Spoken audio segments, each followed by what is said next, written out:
அல்லேலூயா. முதற்கனி பண்டிகை, feast of first fruit, எபிரேய மொழியில யோம் பிக்கூரீம். இந்த முதற்கனி பண்டிகை நாளிலே நம்முடைய யெஷுவா ஹமஷியாவினுடைய உயிர்த்தெழுந்த நாளை, அவர் நமக்காக உயிர்த்தெழுந்ததை குறித்து நாமும் சரி மற்றவர்களுக்கும் சரி சொல்ல கடமைப்பட்டிருக்கிறோம் இல்லையா? ஆகவே இந்த முதற்கனி பண்டிகையில் அவரை மகிழ்ப்படுத்தும்படியாக கூடியிருக்கிறோம். வாசிக்கலாம் 1 கொரிந்தியர் 15ஆம் அதிகாரம் 20 முதல் 23ஆம் வசனம் வரை. 1 கொரிந்தியர் 15ஆம் அதிகாரம் 20 முதல் 23ஆம் வசனங்கள் வரை. கிறிஸ்துவோ மரித்தோரிலிருந்து நித்திரை அடைந்தவர்களில் முதற் பலனானார். மனுஷனால் மரணம் உண்டானபடியால் மனுஷனால் மரித்தோரின் உயிர்த்தெழுதலும் உண்டாயிற்று. ஆதாமுக்குள் எல்லாரும் மரிக்கிறது போல கிறிஸ்துவுக்குள் எல்லாரும் உயிர்ப்பிக்கப்படுவார்கள்.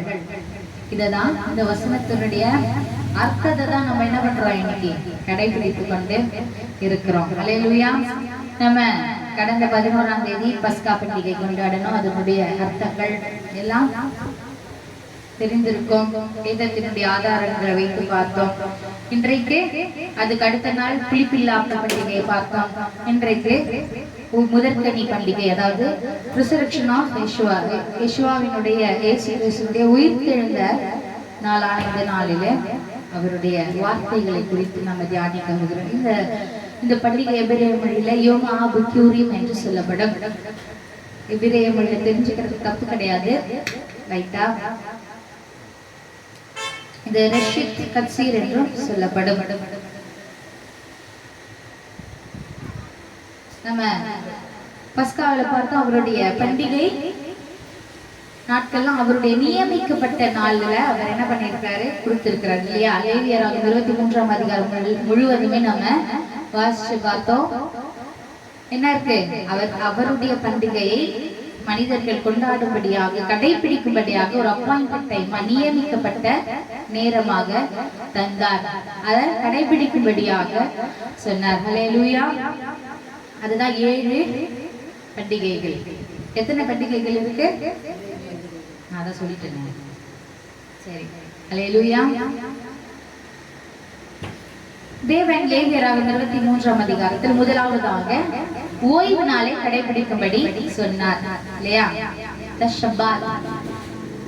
சாபத் என்று ஆங்கிலத்தில் சொல்றோம். இந்த ஓய்வு நாள் வாரம் கடைபிடிக்கப்படக்கூடியது.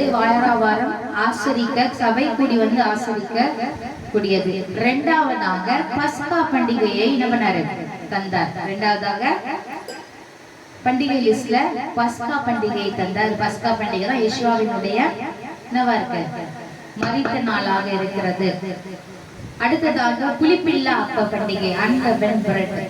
இதுதான் யெஷுவா ஹமஷியா புளிப்பில்லாதவராக, பாவம் இல்லாதவராக அடக்கம் பண்ணப்பட்ட நாளை தான் புளிப்பில்லா அப்ப பண்டிகை சபை கூடுதலாக நம்ம சபை கூடினோம். இன்றைக்கு தான் யோம் பிக்கூரீம், அதாவது ஃபீஸ்ட் ஆஃப் ஃபர்ஸ்ட் ஃப்ரூட், முதற்கனி பண்டிகை, யெஷுவாவுடைய உயிர்த்தெழுந்த நாள். அடுத்து வரப்போகிறது பெந்தேகோஸ்தே பண்டிகை, எபிரேய மொழியில ஷவ்வோத் என்று சொல்லப்படும் பரிசுத்த ஆவி தரப்பட்ட நாள். அடுத்ததாக இக்கால சத்த பண்டிகை, ஃபீஸ்ட் ஆஃப் ட்ரம்பட்ஸ், யோம் டொருவா என்று எபிரேய மொழியில் சொல்லப்படும். அது யெஷுவாவுடைய 2ஆம் வருகையை குறிக்கிறது. அடுத்ததாக டே ஆஃப் அட்டோன்மென்ட், பாவ நிவர்த்தி நாள். பரலோக ராஜ்யத்திலே மனவாட்டியோட அவர் வந்து இருக்கிறதான நாள். உண்மையான யெஷுவா தன்னுடைய பிரதான ஆசாரியனுடைய உடை அணிந்து அவருடைய மக்களுக்காக தன்னைத்தானே தம்முடைய ரத்தத்தை உடன்படிக்கை பெட்டியில் தெளித்து முழுவதுமாக நம்முடைய பாவங்களை கழுவி நமக்காக வேண் வஸ்திரம் தரக்கூடியதான அந்த நாள் யோம் கிப்புர், அதாவது பாவ நிவர்த்தி நாள். அடுத்ததாக டாபர்நாக்கல், சுக்கோத் என்று எபிரேய மொழியில் சொல்லப்படும் கூடார பண்டிகை. கூடார பண்டிகை 8 நாள் பண்டிகை. முதலாம் நாளும் சபை கூடுதல், 8ஆம் நாளும் சபை கூடுதல். முதலாம் நாள் எதை குறிக்குதுன்னா, யெஷுவா மஷியா இந்த பூமியில வந்து 7 வருடங்கள் கழித்து 1000 வருடங்கள் அவர் என்ன பண்றாரு? 7000 வருடத்துல அவர் ஆளுகை செய்கிறார். எருசலேமை தலைநகரமாக கொண்டு அதை முதலாக குறிக்கிறது. 8ஆம் நாள் புதிய வானம் புதிய பூமி குறிக்கிறது. விழிப்புணர்வு விசேஷத்துல வாசித்து பார்த்தோம்னா தெரியும். இத்தனை பண்டிகைகளுக்கும் அர்த்தங்கள் உண்டு. ஏன் அப்ப கொண்டாடினாங்க, ஏன் இப்ப கொண்டாடுறாங்க, ஏன் ஆண்டவர் வந்து கடைபிடிக்க சொல்லி இருக்கிறாரு அப்படின்றதான அர்த்தங்கள் அன்றைய தினத்திலே கொண்டாடப்பட்டது. யெஷுவா வந்த பிறகு அது என்ன ஆயிடுச்சு? அவர் நிறைவேற்றினார். இத்தனை பண்டிகையிலே பஸ்கா பண்டிகை, புளிப்பில்லா அப்ப பண்டிகை, முதற்கனி பண்டிகை, பெந்தேகோஸ்தே பண்டிகை நிறைவேறி விட்டது. இன்னும் எக்கால சட்ட பண்டிகை, அப்புறம் பாவ நிவர்த்தி நாள், கூடார பண்டிகை நிறைவேற போகிறதாக இருக்கிறது. அவை நம்ம தேவனுடைய கட்டளையின்படி அவருடைய பிரமாணத்தின்படி கடைபிடித்துக் கொண்டு வருகிறோம். எல்லா பண்டிகை நாட்களுமே நிலவை வைத்துதான் ஆரம்பிக்கப்படுகிறது. எல்லா பண்டிகை நாட்களும் நியூ மூன், புதிதாக ஒரு நிலவு, ஒரு சில்வர் மூன் சொல்லுவாங்க, ஒரு லைன். அப்படிதான் நம்ம மாதத்தினுடைய முதல் நாளே ஆரம்பிக்கும். அந்த மூன் வந்தாதான், அந்த நிலவு வந்தாதான் மாதத்தினுடைய முதல் நாளே ஆரம்பமாகிறது. அது எங்க இருக்கு பாத்தீங்கன்னா, ஏசாயா 66ஆம் அதிகாரம் 23வது வசனத்தை வாசித்து பார்த்தால் தெரியும். எக்கால சட்ட பண்டிகை, முதற்கனி பண்டிகையான இந்த பண்டிகை லேவியராகமம் 23ஆம் அதிகாரம் 9 முதல் 12வது வசனம் வரைக்கும் சொல்லப்பட்டிருக்கிறது. அல்லேலூயா. இப்ப நம்ம எப்படி இந்த முதற்கனி பண்டிகையில தான் யெஷுவா மஷியா எப்படி இயேசு கிறிஸ்து உயிர் தெழுந்தார், இது என்ன புதுசா இருக்குதுன்னு நிறைய பேருக்கு தெரியலாம், தோணலாம், கேள்வி இருக்கலாம். அடுத்த வாரம் தானே என்ன வருது? வர வாரம் தானே ஈஸ்டர் வருகிறது. இப்ப ஏன் உயிர் தெழுந்த நாள் வந்தது அப்படின்னா, இதுதான் என்ன பிப்ளிக்கலி வேதாகமத்தின்படி நம்ம வேதத்தின் அடிப்படையிலே ஒவ்வொரு பண்டிகை நாட்களையும் குறிப்பிட்ட காலத்திலையும் அவர் என்ன சொன்னாரோ அதன்படி கால்குலேட் பண்ணும் பொழுது நமக்கு இந்த நாள் என்று தெரிய வருகிறது. அதுக்கு என்ன பண்ணணும்? வேதத்தை நம்ம என்ன பண்ணணும்? வாசிக்க வேண்டும். அல்லேலூயா. ஒரு நாள் என்பது எப்படி துவங்குகிறது? நம்மளுக்கு எல்லாம் ஒரு நாள் எப்படி ஸ்டார்ட் ஆகுது? என்ன டைமிங்ல இருந்து ஒரு நாள் ஸ்டார்ட் ஆகுது? பொதுவாகவே உலகத்தின் பிரகாரமாக ஒரு நாள் எப்படி ஸ்டார்ட் ஆகுதுன்னு சொல்லுவாங்க, நைட்டு 12 மணில இருந்து சொல்லுவாங்க இல்லையா? 12 மணில இருந்து ஸ்டார்ட் ஆகுது. ஆனா வேதத்தின் அடிப்படையில சாயங்காலம் முதல் சாயங்காலம் வரையில் அப்படின்னா வேதத்தின் அடிப்படையில ஒரு நாளே ஸ்டார்ட் ஆகுது. ஆதியாகமம் 1ஆம் அதிகாரம் 5வது வசனத்தில் வாசித்து பார்த்தோமானால், அவர் வானத்தை பூமியை படைத்து இவைகளை படைத்து என்னது சாயங்காலம் முதல் சாயங்காலம் ஆகினது அப்படின்னு இருக்குமா? சாயங்காலம் தொடங்கி சாயங்காலம் வரை ஒரு நாள் ஆயிற்று, முதலாம் நாள் ஆயிற்று அப்படின்னு சொல்லிட்டு வேதத்துல ஆதியாகமம் 1:5 எடுத்துக்காட்டாகவே தேவன் அவருடைய வார்த்தைகளை தந்திருக்கிறார். இப்படிதான் எல்லா மாதமும் புதிய நிலவை வைத்துதான் ஒவ்வொரு துவக்கமும் இருக்கிறது. அதற்காக தான் அந்த நிலவை படைத்திருக்கிறார் என்பதையும் வேதத்துல நம்ம தெளிவாக பார்க்கிறோம். சரி, இந்த நாளான யெஷுவாவினுடைய உயிர்த்தெழுத நாள்ல எப்படி யெஷுவா மரித்தார், எப்படி அவர் அடக்கம் செய்யப்பட்டார், எப்படி அவர் உயிர்த்தார் என்பது குறித்து நமக்கு வேதம் என்ன கற்று தருகிறதோ, வேதத்துல என்ன உண்மை போட்டிருக்கிறோ அதை தான் நம்ம ஏற்றுக்கொள்ள வேண்டும். வேதத்துக்கு வேறு விதமாக சொல்லப்படுகிற காரியங்கள் எல்லாம் புகுத்தப்பட்டதை தவிர அது வேதத்துல எழுதப்படாததாக இருக்கிறது. இந்த நாட்களிலான இந்த கடைசி காலத்துல அநேக கிறிஸ்துவ சகோதரர்கள் நினைத்து கொண்டிருக்கிறார், யெஷுவா என்ன பண்ணியிருக்கிறாரு? இயேசு கிறிஸ்து வெள்ளி அன்றுதான் மரித்தார், ஞாயிறு அன்றுதான் உயிர்த்தார். எப்படி? வெள்ளி அன்றுதான் மரித்தார், ஞாயிறு அன்றுதான் உயிர்த்தார். இததான் நம்ம என்ன பண்ண போறோம் இன்னைக்கு, சும்மா லைட்டா ரிசர்ச் பண்ண போறோம். ஏன்னா வேதம் சொல்லுகிறது, வாசிக்கலாமா? மத்தேயு 12ஆம் அதிகாரம் 40வது வசனம் வாசிக்கலாம். எப்படி வெள்ளி அன்று மரித்து ஞாயிறு அன்று உயிர்த்தெழுக்க முடியும் என்பதை குறித்து தான் நம்ம இன்னைக்கு பார்க்க போறோம். மத்தேயு 12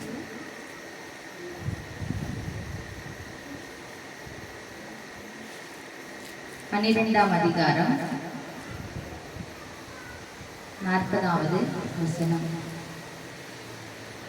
யோனா இரவும் பகலும் 3 நாள் ஒரு பெரிய மீனின் வயிற்றில் இருந்தது போல மனுஷகுமாரன் இரவும் பகலும் 3 நாள் பூமியின் இருதயத்தில் இருப்பார்.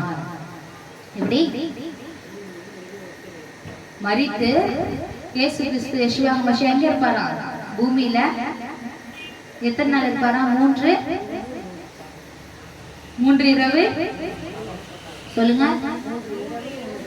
சரி, இப்ப கவுண்ட் பண்ணுங்க. ஃப்ரைடே மரிக்கிறாரு, சண்டே உயிர்க்கிறாரு. எத்தனை நாள் ஆச்சு? நீங்களே கவுண்ட் பண்ணி சொல்லுங்க. 3 இரவு 3 பகல் அந்த இடத்துல வந்ததா? 3 இரவு 3 பகல். வேதத்தின் அடிப்படையில நம்ம கடைபிடிக்கும் பொழுதுதான் ஒரு பண்டிகையினுடைய அர்த்தமே நமக்கு கிளியர் ஆகும்.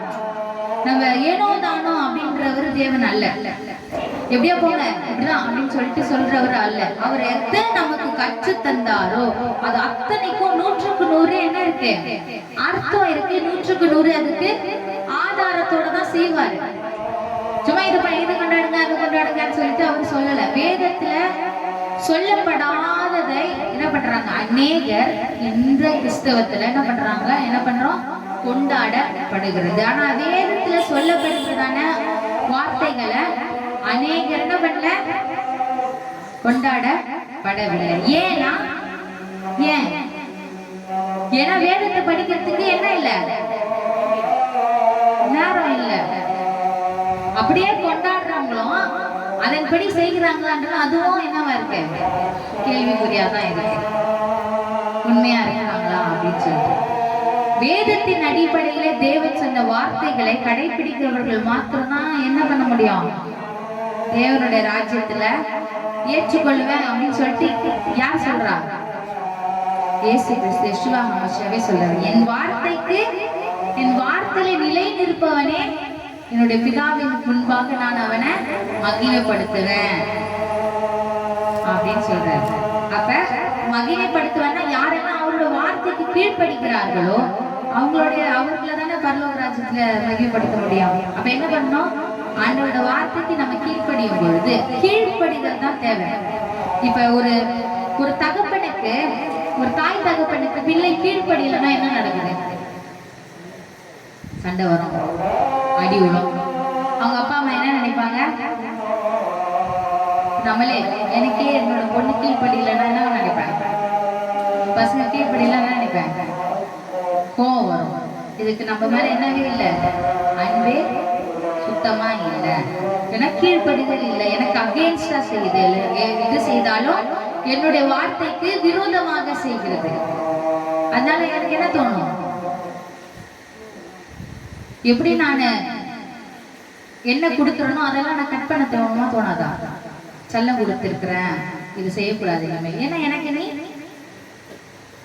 கீழ்ப்படியல. அப்போ மனிதர்களான நம்மளுக்கே நம்ம பிள்ளைங்க கீழ்ப்படிச்சு நம்ம பேச்ச கேட்கணும் அப்படின்னு நினைக்கும் பொழுது நம்ம படைத்தவரான அவருக்கு இருக்காதா?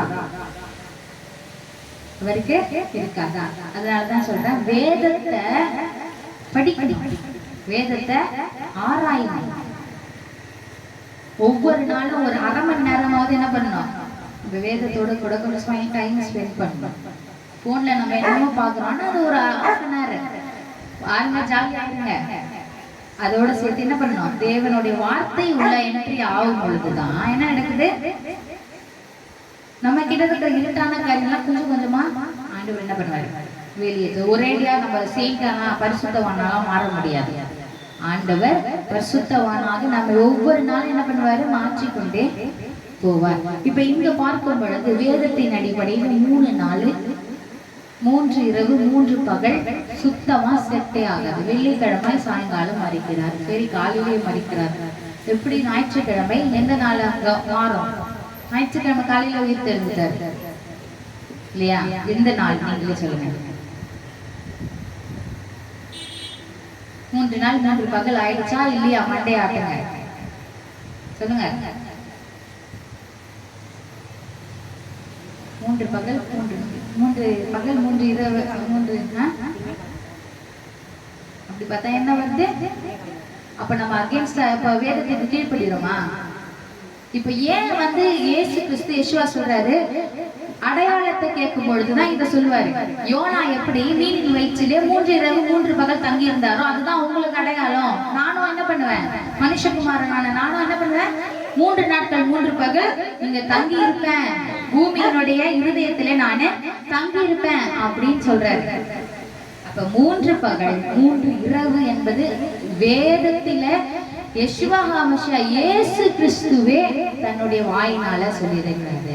அப்ப நம்ம அப்படியே என்ன பண்றோம், வெள்ளி ஞாயிறு சொல்லிட்டு குழப்பி முயற்சி பண்ணி வச்சிட்டோம். இது எல்லாமே வந்து என்னன்னா பாரம்பரியத்திலே புகுத்தப்பட்டது, டிசீவ் பண்ணப்பட்டது, ஏமாற்றப்பட்டது.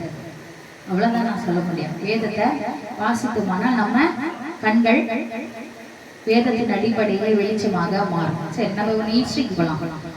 எந்த டைம் ஆண்டவராக யெஷுவா ஹாமஷியா மரித்திருப்பார், உயிர்த்திருப்பார் அப்படின்னு சொல்லிட்டு ஒரு ரிசர்ச் பண்ணி இருந்தாங்க. ஏன்னா வந்து அப்பெல்லாம் வந்து என்ன பண்ணுவாங்க, இஸ்ரேல்னா அந்த ரிசர்ச் என்ன இருக்கும், கரெக்டா பண்ணி வச்சிருக்காங்க. சரி,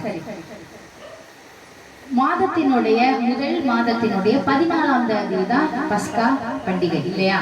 முதல் மாதத்தினுடைய 14ஆம் தேதி பஸ்கா பண்டிகை. அந்த நாளில் என்ன பண்றாரு, அந்த நாட்களுக்கு அந்த நாட்டுக்கு முன்னாடியே யெஷுவா ஹாமஷியா என்ன பண்றாரு, தன்னுடைய சீஷர்களை குறித்து பஸ்காவை நான் புசிக்க வேண்டும், நீங்க போய் என்ன பண்ணுங்க, ஆயத்தம் பண்ணுங்க அப்படின்னு சொல்லிட்டு சீஷர்களை அனுப்பிச்சு விடுவாங்க. அப்போதான் மாடி வீட்டு அந்த ஒரு அறை ஏற்படுத்தி அங்க போய் 12 சீஷர்களை உட்கார்ந்து என்ன பண்ணுவாங்க, பஸ்காவை புசிப்பாங்க. இது என் ரத்தம், இது என்னுடைய சரீரம் என்று அப்போதுதான் அவருடைய மகிமை என்ன பண்றாரு, சீஷர்களுக்கு தருகிறார் இல்லையா? இது எப்ப நடந்திருக்கும் அப்படின்னு பார்த்தோம்னா, புதன் அன்று, எப்படி புதன்கிழமை ராத்திரி என்ன பண்றாரு யெஷுவா ஹாமஷியா, இந்த பஸ்கா பண்டிகை புதன்கிழமை ராத்திரி முதல், புதன்கிழமை சாயங்காலம் முதல் வியாழக்கிழமை சாயங்காலம் ஆரம்பிக்கிறது. அப்ப யெஷுவா ஹாமஷியா புதன் அன்று இரவு நேரம் ராத்திரியிலே அவர் காட்டி கொடுக்கப்படுகிறார். புதன் அன்று என்ன பண்றாரு, அவர் காட்டி கொடுக்கப்படுகிறார். அதுக்கு முன்பாகவே அவர் என்ன பண்றாரு, சீஷர்களுக்கு என்ன பண்றாரு, பந்தி முடிஞ்சது. பந்தி முடிஞ்ச அடுத்த ராத்திரி, அந்த ராத்திரி என்ன பண்றாரு, காட்டி கொடுக்கப்படுகிறார். அவர் அரெஸ்ட் பண்ணப்படுகிறார். இப்படி கூட்டு போறாங்க, நைட்டெல்லாம் நடக்க வச்சுட்டு இருக்காங்க அவரை. வியாழக்கிழமை வந்தது, வியாழக்கிழமை பகலானது. ஞாபகம் வச்சுக்கோங்க, புதன்கிழமை இரவு, ஓர் இரவு சென்று விட்டது. ஓர் இரவு என்ன நடக்குது, காட்டி கொடுக்கப்படுகிறார். காட்டி கொடுக்கதான் பட்டாரு, அவர் மறிக்கல. அடுத்த வியாழன் மாலை காலையில என்ன ஆச்சு, பஸ்கா ஆடாக அவர் சிலுவையில 3 மணி அளவில் என்ன பண்ணப்பட்டார், மறிக்கப்பட்டார். அப்ப அந்த ஒரு நாளுக்குள்ள அவர் என்ன பண்ணிட்டாரு, அந்த பஸ்கா அன்னைக்கு என்ன பண்ணிட்டாரு, மறித்துட்டாரு சிலுவையில. அடுத்த நாள் என்னன்னு பார்த்தா புளிப்பில்லா அப்ப பண்டிகை. அது பெரிய ஓய்வு நாள், பெரிய ஓய்வு நாள். அப்ப ரோமர்கள் சிலுவையில அறைவாங்க இல்லையா, ரோம ஆட்சியில எல்லாரும் சிலுவையில அரைஞ்சாங்கல்ல. எந்தெந்த நாள்லாம் ஓய்வு நாளா இருக்கோ அப்ப வந்து இஸ்ரவேல்ல என்ன இருக்கப்படாது, சிலுவையில எந்த ஒரு மரணம் அடைந்த நபரை தொங்க விட மாட்டாங்க. ஏன்னா அடுத்த நாள் ஓய்வு நாள் அன்னைக்கு தொங்க விட மாட்டாங்க. அவங்க என்ன பண்ணிடுவாங்க, சிலுவை விட்டு இறக்கிடுவாங்க. அது அந்த வழக்கமாக அங்க இருந்தது. அப்படி இருக்கும்போது அடுத்த ஓய்வு நாள் இப்ப வியாழக்கிழமை 3 மணிக்கு பஸ்கா என்று அவர் என்ன பண்ணாரு, தன்னுடைய ஜீவனை விட்டாச்சு. 6 நாள் மறிக்கிறார். சரியா, மறித்த பிறகு என்ன பண்றாரு, அன்று ராத்திரி வியாழனுடைய ராத்திரி என்ன பண்ணப்பட்டார், அடக்கம் பண்ணப்பட்டார். வியாழனுடைய ஈவினிங் என்ன பண்ணப்பட்டார், அடக்கம் பண்ணப்பட்டார் இல்லையா, இந்த வியாழன் இரவு. அதுதான் நம்ம புளிப்பில்லாத அப்ப பண்டிகை கொண்டாடுகிறோம். ஏன்னா அவர் பாவமே இல்லாதவராக அடக்கம் பண்ணப்பட்டார்.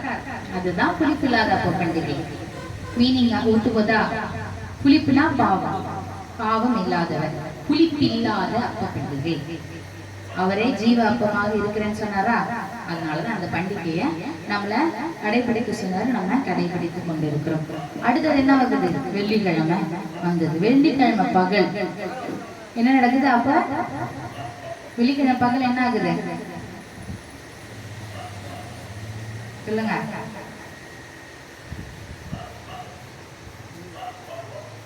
வெள்ளிக்கிழமை என்ன ஆரம்பிக்கும்? ஓய்வு நாள். வெள்ளி இரவு முதல் வெள்ளி சாயங்காலம் முதல் சனி சாயங்காலம் வரைக்கும் என்ன நடக்குது? ஓய்வு நாள். வாரத்தினுடைய ஓய்வு நாள் ஆரம்பிக்குது. அப்பதான் என்ன பண்றாங்க? போனா என்ன நடக்குது? அந்த 3 மணி எண்டுக்குள்ள அவர் என்ன பண்ணப்பட்டாரு? எந்த 3 மணிக்கு அவர் மரித்தாரோ அதே 3 மணி அளவில் அவர் என்ன பண்ணப்பட்டாரு? உயிர்த்து எழுந்தார்.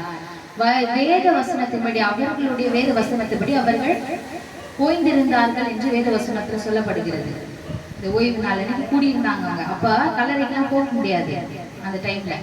அது முடிஞ்ச பிறகுதான் என்ன நடக்கும்? அவங்க போய் பார்ப்பாங்க. இதுதான் இவர்கள் ஓய்வு நாள் அன்னைக்கு போக முடியாது. ஓய்வு நாள் முடிந்து அவங்க போறாங்க. அவர் எப்போ உயிர் தெழுந்தாரு? சனிக்கிழமை ஈவினிங் 3 மணிக்குள்ள என்ன பண்ணிட்டாரு?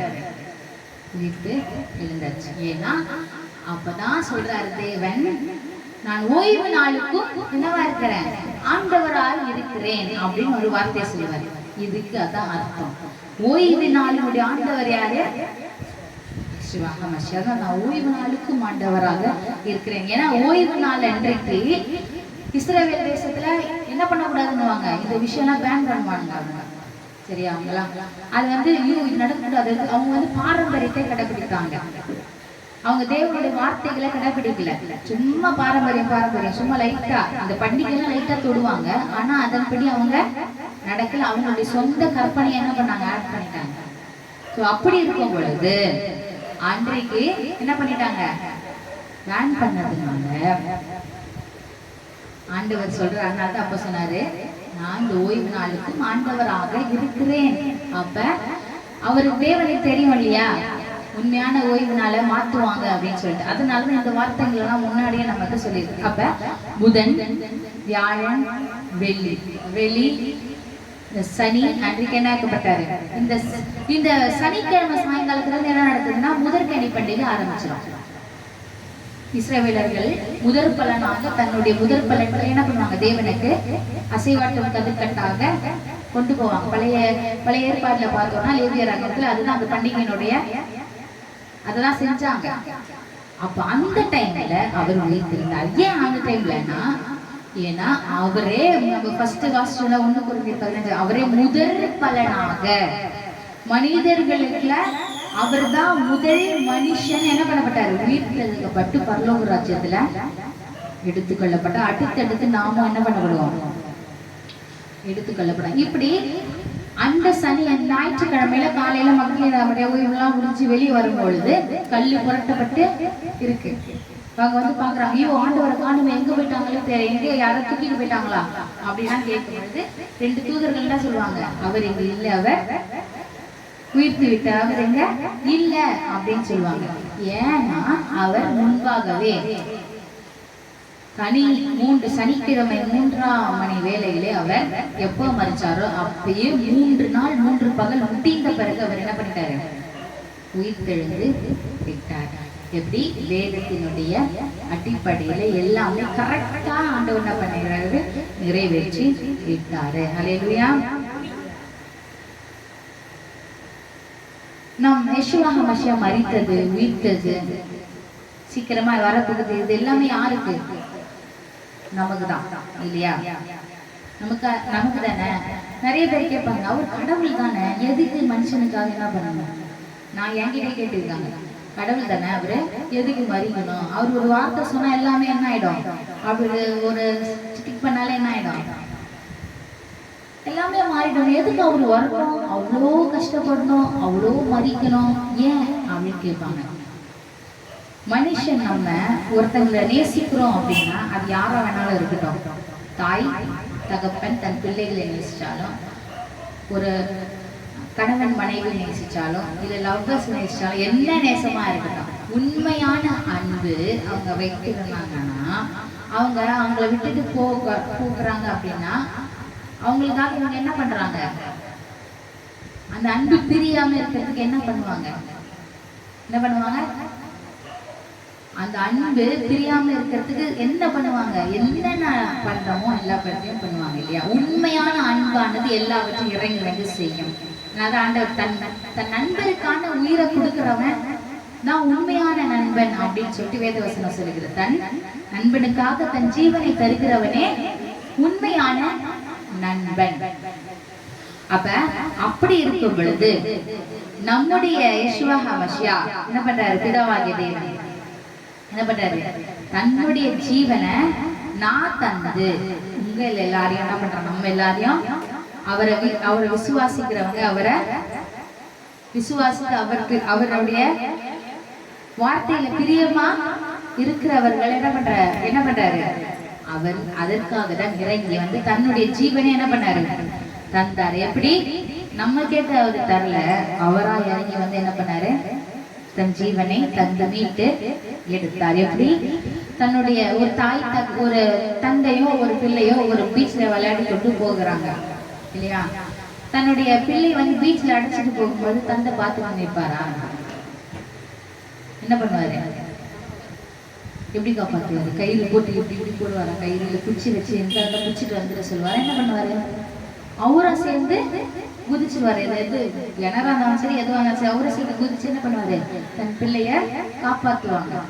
அத போலதான் தன் ஜீவனை தந்து தன் மக்களை, நான் படைச்ச மக்களை நானே காப்பாத்துறேன்னா அவர் என்ன பண்ணாரு? இறங்கி வந்து நம்மை காப்பாற்றினார். ஹல்லேலூயா, ஹல்லேலூயா.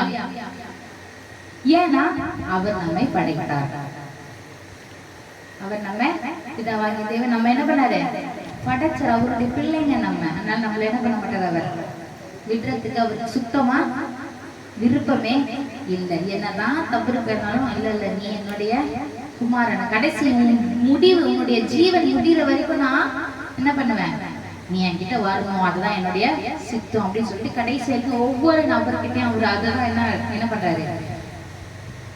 அவருடைய சித்தமே அதான் ஒவ்வொரு மனுஷர்கிட்டையும் நிறைவேறி கொண்டு இருக்கிறது.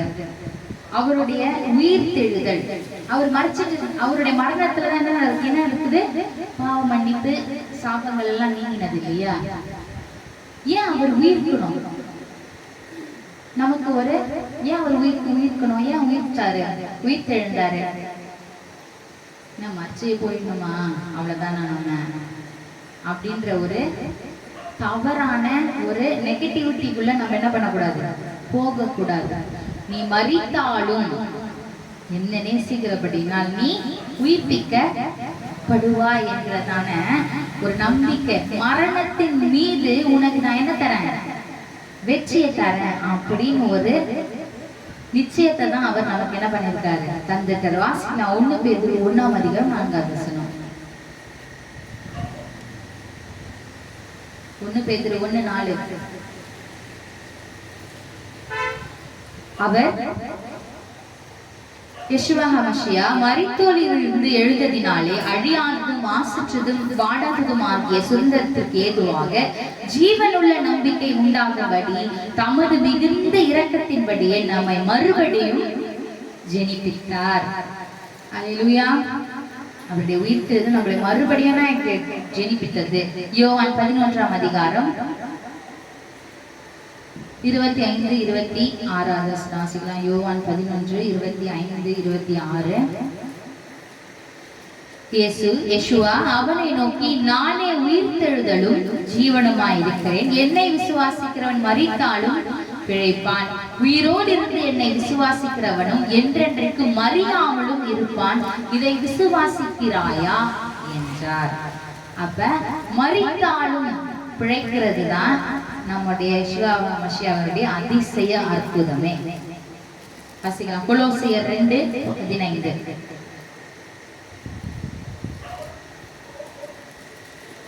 கொலோசியர்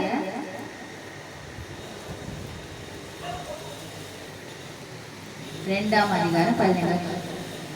துரைத்தனங்களையும் அதிகாரங்களையும் முறித்துக் கொண்டு வெளியரங்கமான கோலமாக்கி அவைகளின் மேல் சிலுவையிலே வெற்றி சிறந்தார். அல்லேலூயா. அவர் சிலுவையிலே வெற்றி சிறந்தார். நம்மையும் மரணத்தின் மேல வெற்றி சிறக்க பண்ணுதான் அவர் உயிர்த்து எழுந்தார். இந்த மரணம், மனுஷர்கள் பிறந்தால் மனுஷர்கள் மரிப்பார்கள். அந்த மரணத்தை குறித்து பேசல. இரண்டாம் மரணம் மனிதர்களுக்கு உண்டு. அந்த இரண்டாம் மரணத்துல தான் நம்ம என்ன பண்ணக்கூடாது, மரித்து போக கூடாது. அந்த இரண்டாம் மரணத்தை தான் வெளிப்படுத்துற விசேஷத்துல இருக்கிறது. வெளிப்படுத்துற விசேஷத்துல போய் வியாசித்து பார்த்தோம்னா தெரியும் இரண்டாம் மரணம் ஆனது எப்படியாக இருக்கும் என்பது. முதல் மரணத்துக்கும் இரண்டாம் மரணத்துக்குமான வித்தியாசத்தை அங்கதான் நம்முடைய யெஷுவா ஹமஷியா சொல்லி இருப்பார். ஹல்லேலூயா. 2 கொரிந்தியர் 2:14. கிறிஸ்துவுக்குள் எப்பொழுதும் எங்களை வெற்றி சிறக்க பண்ணி எல்லா இடங்களிலேயும் எங்களை கொண்டு அவரை அறிகிற அறிவின் வாசனையை வெளிப்படுத்துகிற தேவனுக்கு ஸ்தோத்திரம் என்று பவுல் சொல்லுகிறார். ஹல்லேலூயா. அப்ப உயிர்த்தெழுதலான இந்த பண்டிகையை கொண்டாடுவதின் அர்த்தம் என்ன? முதற்கனியாக அவர் எழுந்தார். அடுத்ததாக அவர் வரும்பொழுது நம்மையும் உயிர்ப்பிப்பார். உயிர்ப்பிக்க வைத்து நம்மை வெற்றி சிறக்க செய்வார். ஹல்லேலூயா. நம்ம எல்லாரும் எழுந்திருந்து நம்மை வெற்றி சிறக்க பண்ணுகிற அவரை நோக்கி நன்றியோடு, ஆண்டவரே நீங்க மரித்தீங்க, உயிர்த்தீங்க, எல்லாமே யாருக்கு? எங்களுக்காகத்தான் அப்படின்னு சொல்லிட்டு வெற்றி சிறந்தாரே சிவா, வெற்றி சிறந்தாரே என்று துதித்தவரை மகிமைப்படுத்துவோம்.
மகிமை உண்டாவதாக. எங்கள் அன்பின் ராஜாதி ராஜாவே, வெற்றி சிறந்து எங்களையும் வெற்றி சிறக்க பண்ணுகிறவராக எங்களை நீர் மாற்றிக்கொண்டு வருகிற உடைய தயவுக்காக நன்றி செலுத்துகிறோம். நிரந்தரிகிற மகிமையாம் சுமக்கு பார்ப்பனை செலுத்தி மீட்பெரும் வெற்றிகரமாக யேசுவின் நாமத்தில் ஜெபிக்கிறோம்.